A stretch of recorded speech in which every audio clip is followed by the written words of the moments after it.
Hello friends, welcome back to my channel Debjani's blog. आज के तुम्हारे संगे एक दारुण रेसिपि शेयर करब। बंधुरा रेसिपि बोलते किछु ना, এটা আমরা সবাই করতে পারি, সবাই এটা আমরা করতে পারি, সবাই প্রতিদিনও করি, কিন্তু আজকে একটু অন্য ধরনের করব। কারণ আমরা রুটি প্রত্যেকদিন তৈরি করি, আর এই রুটি প্রত্যেকদিন তৈরি যেভাবে করি আমরা সাধারণভাবে তৈরি করি, কিন্তু একটু অন্যভাবে যদি তৈরি করো তাহলে এটা অনেক হেলদি হয়, অনেক স্বাস্থ্যকর হয়, বাচ্চাদের জন্য তো খুবই স্বাস্থ্যকর হয় এটা।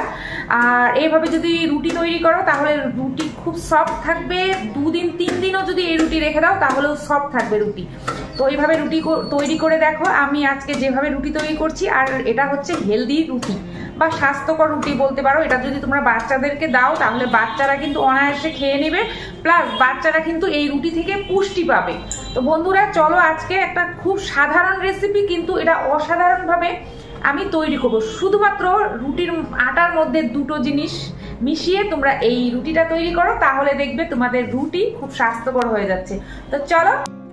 তো বন্ধুরা এখানে আমি একটা বোল নিয়ে নিয়েছি, আর এখানে নেব আটা। বন্ধুরা এখানে আটা, যেটা আমি সাদা গমের আটা সেটাই নিয়েছি। তো এখানে আমি 1.5 কাপ মতো আটা নিয়ে নিয়েছি। এবার এর মধ্যে নেব ছাতু। আমি এখানে ছোলার ছাতু নিচ্ছি। এখানে আমি ছাতু নিয়ে নিলাম 2 টেবিল চামচ। এই ছাতু এর সঙ্গে মিশিয়ে নিলাম। এই ছাতু কিন্তু আমাদের শরীরের জন্য খুবই উপকারী। অনেক বাচ্চারা ছাতু খেতে চায় না, আর বড়রাও অনেকে খেতে চায় না। তো এর মধ্যে ছাতু দিয়ে দিলাম। ছাতু খুবই উপকারী। এখন এর মধ্যে যে জিনিসটা দেব সেটা হচ্ছে বিস্কিট, বিস্কিটের গুঁড়ো। আমাদের বিস্কিটের কৌটোর মধ্যে অনেক সময় অনেক ভাঙা বিস্কুট থাকে, যেগুলো আমরা ফেলেই দিতে হয়, আমরা অনেকে ফেলেই দিয়ে থাকি। সেই বিস্কুটগুলোকে ফেলে না দিয়ে এভাবে একটা মিক্সারে দিয়ে একটু গুঁড়ো করে নিয়ে আসলাম। এই গুঁড়োটা এবার এর মধ্যে দিয়ে দিলাম, যাতে বিস্কুটটাও নষ্ট না হয়, আর আমাদের আটার মধ্যে এটা দিলে রুটিটাও খেতে টেস্টি লাগবে। এর মধ্যে দিয়ে দিলাম সামান্য লবণ। লবণটা দিয়েও ভালো করে মিশিয়ে নিচ্ছি। তো দেখো এখানে আটাটা মেশানো হয়ে গেছে। তো বন্ধুরা এখানে আমি যেহেতু ছাতু দিয়েছি, এই রুটিটা কিন্তু হেলদি হবে। এবার একটু ফ্লেভারের জন্য আমি এখানে ভ্যানিলা এসেন্স দিয়ে দিলাম। তো থাকলে দেবে, না থাকলে না দিলেও চলবে, সেটা কোনো এসেনশিয়াল নয়। তো এখানে ফুটন্ত দুধ যদি তোমাদের ঘরে থাকে তাহলে এই আটাটা ফুটন্ত দুধ দিয়ে মাখতে পারো। তবে সবাই যে ফুটন্ত দুধ দিয়েই মাখতে হবে তার কোনো মানে নেই। আমি এখানে দই দিয়ে দিচ্ছি। দেখো অনেক সময় আমাদের ঘরে পুরনো দই থাকে, যেটা আমরা অনেকেই খেতে চাই না, বা পাতলা দই থাকে। ঘন দইটা শেষ হয়ে যাওয়ার পর অনেকটা পাতলা দই থেকে যায়, সেটা অনেকেই খেতে চায় না। তো সেই দই দিয়ে আমি এই আটাটা মেখে নিচ্ছি। দই দিলে রুটি খুব সফট হয় এবং রুটিটা খুব টেস্টি হয়। তো এখানে আমি রুটি মাখানোর জন্য এই দইয়ের জলটা ব্যবহার করছি। তো অনেক সময় দই পাতার পর কি হয়, ঘন উপর থেকে যে চাকা দইটা শেষ হয়ে যায়, পাতলা দইটা থেকে যায়, সেটাই আমি নিয়ে নিয়েছি। আর এই দইটা দিয়ে এবার আটাটা মেখে নেব। এতে করে রুটিটা কিন্তু খুব সফট হবে। আর একটা নান বানালে যেমন আমরা দই দিয়ে মাখি, সেরকমই একটা নানের মতো টাইপের রুটি হবে। এইভাবেই আমি মেখে নিচ্ছি। তো এটা যে প্রত্যেক দিনই করতে হবে এমন নয়। এইভাবে রুটি বানালে আমাদের কোনো তরকারি ছাড়াও আমরা এই রুটিটা খেতে পারবো। এর মধ্যে কোনো ধরনের সবজি তরকারি না দিলেও চলবে। ঢাকা দিয়ে রেখে দিয়েছিলাম 15 মিনিট। এখন আমি আটাটা ভালো করে একটু মেখে নিয়ে তারপর এটার থেকে ছোট ছোট গুলি তৈরি করে নেব। তো দেখো কত সফট হয়েছে আটাটা, খুব সুন্দরভাবে নরম হয়ে যায়। দই দিয়ে মেখেছি, তোমরা দুধ দিয়েও মাখতে পারো।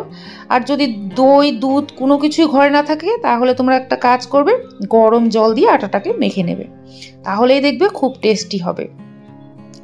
তো বন্ধুরা এখন আমি এটা ছোট ছোট গুলি করে নিচ্ছি।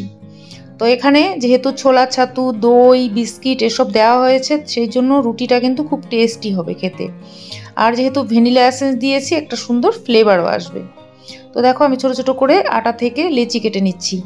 তো বন্ধুরা তোমরা যদি লাল আটা নাও তাহলেও হবে। আমি এখানে সাদা গমের আটা নিয়েছি। তো এই আটা আমরা অনেকেই খেয়ে থাকি, তো তোমরা চাইলে লাল আটা নিতে পারো। তো দেখো আমি ছোট ছোট করে গুলি বানিয়ে নিয়েছি। এবার আমি বেলে নেব। তো বন্ধুরা এখানে বেলে নিচ্ছি।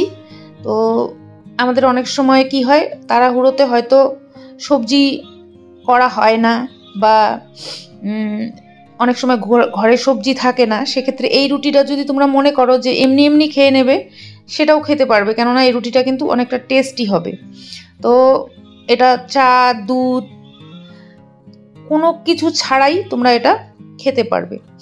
তো মনে করো এই রুটিটা কিন্তু একটা সুন্দর ফ্লেভারও আসবে, আর এটা কিন্তু স্বাস্থ্যকর রুটি, মানে হেলদি রুটি।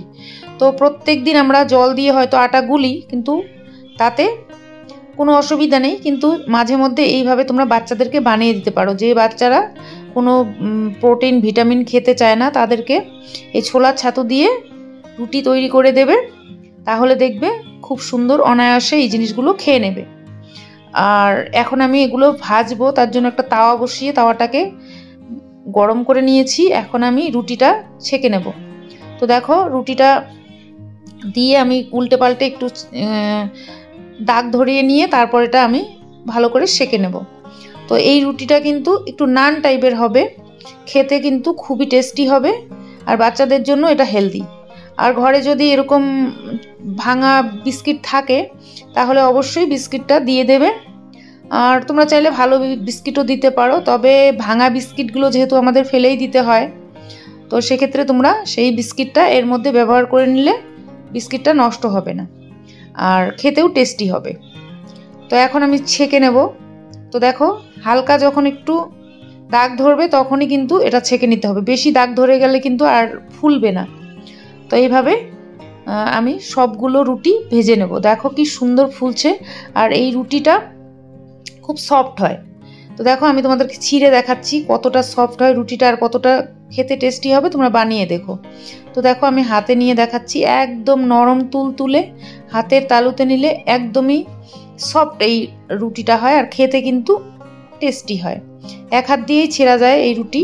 আর এটা 2-3 দিন যদি ঘরে রেখে দাও তাহলেও মনে হবে এটা এখনই বানিয়েছি, নরম থাকবে। অনেক সময় রুটি তৈরি করে রেখে দিলে পরের দিন সকালবেলা কিন্তু কটকটে হয়ে থাকে আর খাওয়া যায় না, কিন্তু এই রুটি কখনোই কটকটে হবে না, কেননা এই রুটি দই দেওয়া তৈরি করা হয়েছে। তোমরা দুধ দিয়েও তৈরি করতে পারো, দই দিয়েও তৈরি করতে পারো, নাইবা গরম জল দিয়েও তৈরি করতে পারো। এই পদ্ধতিতে রুটি তৈরি করলে রুটি খুব সুন্দর হবে। তো বন্ধুরা, আজকের ভিডিওটা কেমন লাগলো অবশ্যই কমেন্ট করে জানিও। ভালো লাগলে একটা লাইক করে দিও, বন্ধুদের সঙ্গে শেয়ার করে দিও। চ্যানেলে নতুন হয়ে থাকলে সাবস্ক্রাইব করে রেখো। আজকের জন্য এখানে শেষ করবো। সবাই ভালো থেকো, নমস্কার।